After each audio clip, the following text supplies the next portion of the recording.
தேவனுடைய கூடாரம் எப்படி உருவானதென்று தெரிய வேண்டுமா? இந்த காணொளியை பாருங்கள். பாலைவனத்தின் நடுவில் ஒரு சாதாரண கூடாரம் அல்ல, தேவன் தங்கிய கூடாரம். எகிப்திலிருந்து வெளியே வந்த இஸ்ரவேலரிடம் தேவன் சொன்னார், நான் உங்களுடன் வாசம் செய்ய ஒரு ஸ்தலத்தை கட்டுங்கள். சினாய் மலையில் தேவன் மோசேக்கு நேராக டிசைன் கொடுத்தார். அளவுகள், பொருட்கள், ஒவ்வொரு விவரமும்.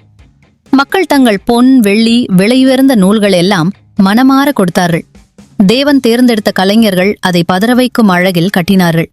உடன்படிக்கையின் பெட்டி, பொன்னான விளக்குத்தூண், பலிபீடம், பரிசுத்த ஸ்தலம் அனைத்தும் முடிந்த அந்த நிமிடம் ஒரு மேகம் இறங்கி கூடாரத்தை மூடியது.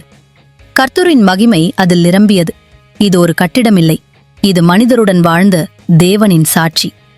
இப்படி வேதாகம ரகசியங்கள் தெரிஞ்சுக்க இப்பவே சப்ஸ்கிரைப் பண்ணுங்க.